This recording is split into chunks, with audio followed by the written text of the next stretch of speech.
নীলাচল নিবাসায় নিত্যায় পরমাত্মনে বলভদ্র সুভদ্রাভ্যাম জগন্নাথায় নমো নমঃ। নমস্কার, লস্ট সিরিজের পক্ষ থেকে আপনাদের সকলকে শুভ রথযাত্রার আন্তরিক প্রীতি ও শুভেচ্ছা জানাই। আজ আমরা সকলে মিলে চলে এসেছি বাংলার বৃহত্তম তথা বিশ্বের দ্বিতীয় বৃহত্তম রথযাত্রা উৎসবে, যেটি মাহেশে অবস্থিত বা শ্রীরামপুরের মাহেশে অবস্থিত। আপনারা সকলেই কম বেশি জেনে থাকবেন বা পড়ে থাকবেন বিভিন্ন উপন্যাসে এই মাহেশের রথযাত্রার কথা। বিগত প্রায় 628 বছর ধরে চলে আসছে এখানের এই রথযাত্রা, যার গরিমা অপরিসীম, যা মুখে ব্যক্ত করা কিন্তু একেবারেই সহজ নয়। যাই হোক, আমরা আপনাদের সকলকে প্রথমেই নিয়ে যাব মন্দিরের ভেতরে, যেখানে বিশাল ভক্ত মণ্ডলী ভিড় জমিয়েছেন এবং আবেগে আপ্লুত হচ্ছেন ভগবান জগন্নাথ দেবকে দর্শন করে।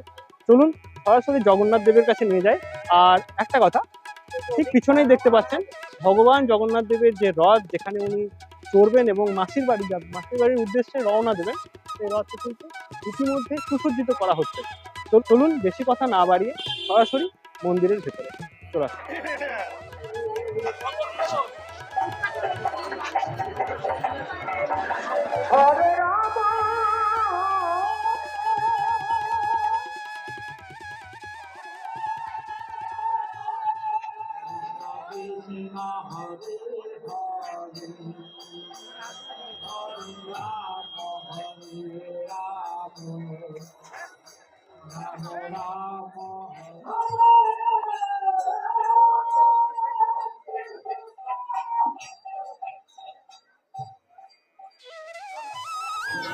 এই মুহূর্তে আপনারা সকলেই দেখতে পাচ্ছেন বা দর্শন করছেন সুপ্রাচীন তথা শতাব্দী প্রাচীন মাহেশের সুবিখ্যাত বা জগৎ বিখ্যাত ভগবান শ্রী জগন্নাথ, বলভদ্র ও সুভদ্রা মহারানীর শ্রী বিগ্রহ।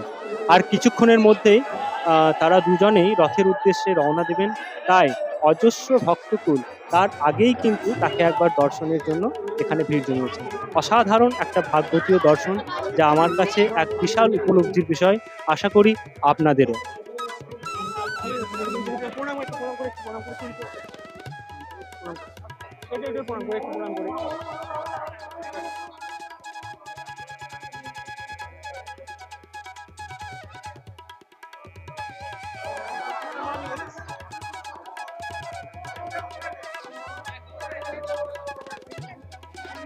আমিও কিন্তু ভগবানের সামনে থেকে তাকে প্রণাম করার সুযোগটা নিতে।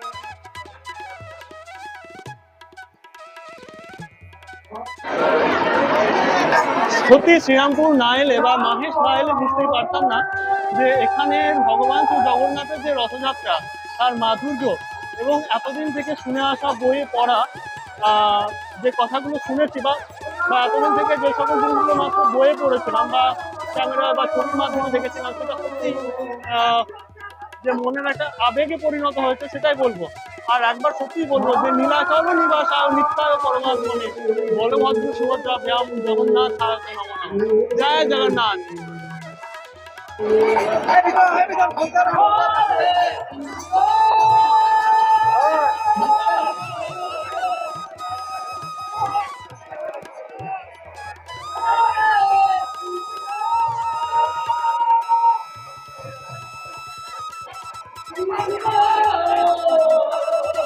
আপনারা সকলে কম বেশি ধরে থাকবেন, রামপুরের এই মাহেশের রথ বা ভগবান জগন্নাথের রথযাত্রা কিন্তু বিশ্বের দ্বিতীয় বৃহত্তম।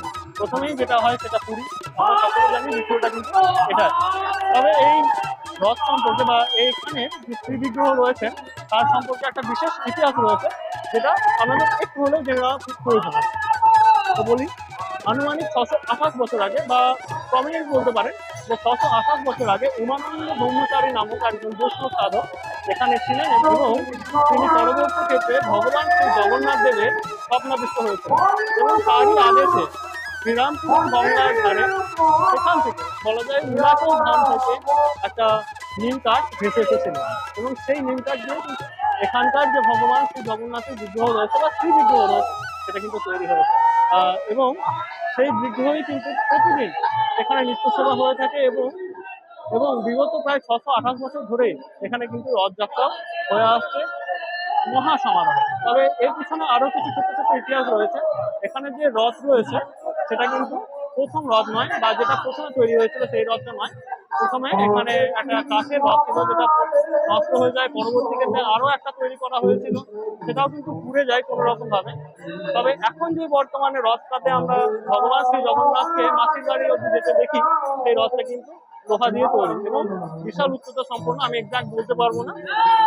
তো আশা করি আপনাদের এই ইনফরমেশন গুলো ভালো লাগছে। আর যাই হোক, চলুন আমাদের বেশি কথা না বাড়িয়ে সোজাসুজি রথের দিকে নিয়ে যাব, যেখানে সেই রথ কিন্তু অপেক্ষা করছেন এখন। হরে রাম রাম রাম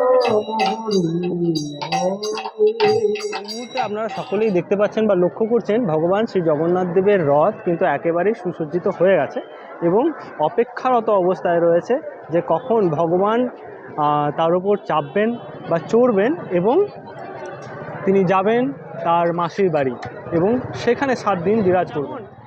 তো এখন পর্যন্ত আমাদের এই এপিসোডটা আপনাদের কেমন লাগছে অতি অবশ্যই লিখে জানান। আর জয় জগন্নাথ লিখতে কিন্তু একেবারেই ভুলবেন না, কারণ এটা কিন্তু ভগবান শ্রী জগন্নাথের খুবই প্রিয় একটা বস্তু এবং রথযাত্রা জগন্নাথ দেবের অত্যন্ত প্রিয় একটা উৎসব এবং আমাদের সকলেরও। আর আপনারা সকলেই জানেন ভারতবর্ষের সবচেয়ে বড় উৎসব কিন্তু রথযাত্রা, পুরীর রথযাত্রা, এবং বাংলার ক্ষেত্রে বলতেই পারেন যে মাহেশের রথযাত্রা। যাই হোক, আগামী এপিসোডে কিন্তু আপনাদের রথযাত্রা বা রথের যে দড়ি টানার বিষয়টা রয়েছে এবং ভগবান জগন্নাথ যে মন্দির থেকে বেরিয়ে রথে চড়বেন সেটা দেখাবো। এখন পর্যন্ত কেমন লাগলো অতি অবশ্যই লিখে জানান। ধন্যবাদ, ভালো থাকবেন সকলে, শুভ রথযাত্রা।